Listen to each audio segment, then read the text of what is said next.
अस्सलाम जी, आपका होस्ट सैयद अहमद अली जाद आपकी खिदमत है हाजिर। हमारा यूट्यूब और फेसबुक चैनल यह है पाकिस्तान देख रहे हैं। लाखों करोड़ों दुरूद हस्ते मोहम्मद मुस्तफ़ा सल्लल्लाहु अलैहि वसल्लम और आले मोहम्मद पर तहरीक इंसाफ की मुश्किलात में इजाफा तो हो ही रहा है, मगर आज जो एक इजाफा हुआ है ये बड़ा एक टेक्निकल किस्म का जो है वो इजाफा है। आप जानते हैं कि इस वक्त सुप्रीम कोर्ट के अंदर ओपन हेयरिंग भी चल रही है, जहाँ पे तहरीक इंसाफ के बड़े डाई हार्ट या डैम हार्ट सपोर्टरों के मतलब पूछा जा रहा है और उनके ऊपर जो है बातें भी की जा रही है। मगर असल सारी आज की तवज्जो थी पेशावर हाई कोर्ट के ऊपर। आप जानते हैं पेशावर हाई कोर्ट के सिंगल बेंच के कामरान हयात मंदोखेल साहब ने इलेक्शन कमीशन के 22 दिसंबर के फैसले के ऊपर हुक्म इम्तना यानी कि स्टे जारी करते हुए ये बात कही कि जो तहरीक इंसाफ को बल्ले का निशान रोका है, जो इलेक्शन का अदम करार दिए हैं कि जो इलेक्शन तहरीक इंसाफ ने अपनी जमात में इंट्रा पार्टी इलेक्शन करवाए हैं वो गलत करवाए हैं, तो इलेक्शन कमीशन ने उनके उस इंतखाबात को कल अदम करार देते हुए बल्ले का निशान उन्हें वापस ले लिया था। तो कामरान हयात मंदोखेल साहब ने बल्ले का निशान वापस किया और डेफिनेटली जब वापस हुआ तो फिर सिचुएशन तरीके साहब के लिए बड़ी खुश हुई।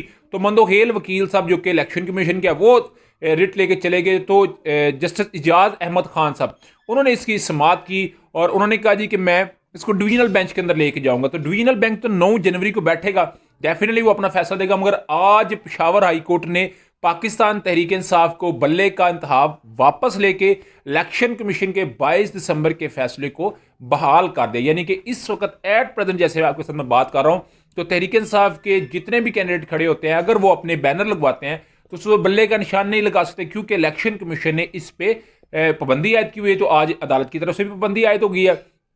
मगर एक बात याद रखिएगा, ये इतना ईजी नहीं जितना आपको लग रहा है। एक्चुअली मामला ये हुआ है कि तहरीक इंसाफ का कैंडिडेट अपने बैनर पे तहरीक इंसाफ तो लिख सकता है, बल्ला नहीं लगा सकता। एक बात याद रखिएगा, एक सवाल ये भी रेज होता है कि क्या तहरीक इंसाफ को कोई कॉमन इंतहाबी निशान मिलेगा। लेट्स सपोज तहरीक इंसाफ कहती है आप हमें बॉल का निशान दे दे या बॉल का निशान दे दे, हमें गेंद का निशान दे दे, तो पूरे पाकिस्तान में जिस तरह बल्ले का निशान था उस तरह गेंद का निशान नहीं होगा। नहीं, ऐसा नहीं होगा, क्योंकि वजह याद रखिएगा, पार्टी इंतहाबात गलत हुए हैं। पार्टी इंतहाबात गलत होने की वजह से ये क्वालिफाई नहीं कर सके बैट के इंतहाब के लिए। अगर तहरीक इंसाफ को आज के दिन देखा जाए तो वो बल्ले से इंतहाब नहीं लड़ सकती, ना ही उस गेंद से इंतहाब लड़ सकती है।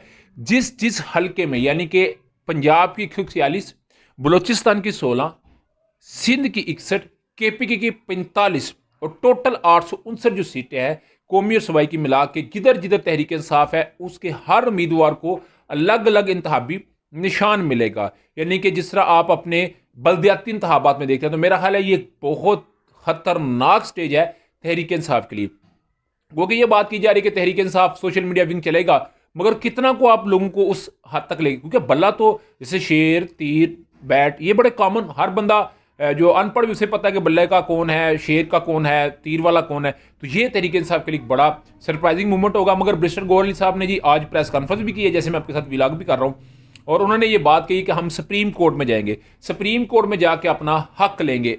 अनफॉर्चुनेटली अगर बदकिस्मती से तहरीक इंसाफ को वहां से बल्ले का निशान नहीं मिलता तो फिर बात कहानी खत्म।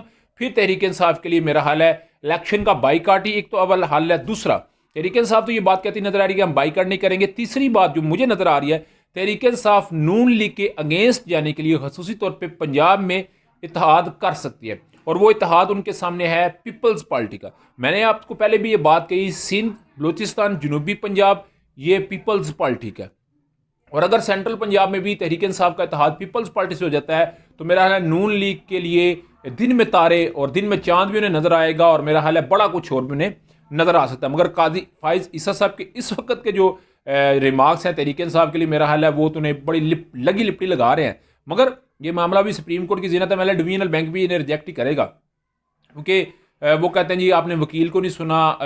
क्योंकि जज साहब ने, कामरान हयात मंदोखेल साहब ने कहा था कि इलेक्शन कमीशन को कहाँ से इख्तियार है कि वो इंट्रा पार्टी इलेक्शन को कालादम करा दे, तो इलेक्शन कमीशन के पास तो इख्तियार है। तो डिवीजनल बेंच भी इसको मेरा रिजेक्ट ही करेगा, सुप्रीम कोर्ट में मामला जाएगा, सुप्रीम कोर्ट फिर इसका कोई फैसला देती है तो डेफिनेटली बताऊंगा। मगर इस वक्त अगर देखा जाए तो तहरीक इंसाफ के लिए मुश्किलात में इजाफा है, और तहरीक इंसाफ को अगर बल्ला नहीं मिलता तो बाईकाट करने से वैसे ही उनकी बात खत्म हो जाएगी। तो दूसरी बड़ी बात है वो इत्तेहाद करेंगे। जमात इस्लामी से इत्तेहाद बनता नहीं, इस्तेहकाम पाकिस्तान से वो करना नहीं चाहेंगे, और नून लीग से तो आप समझो उनके खिलाफ जाना। तो बेहतरीन हल है पीपल्स पार्टी का।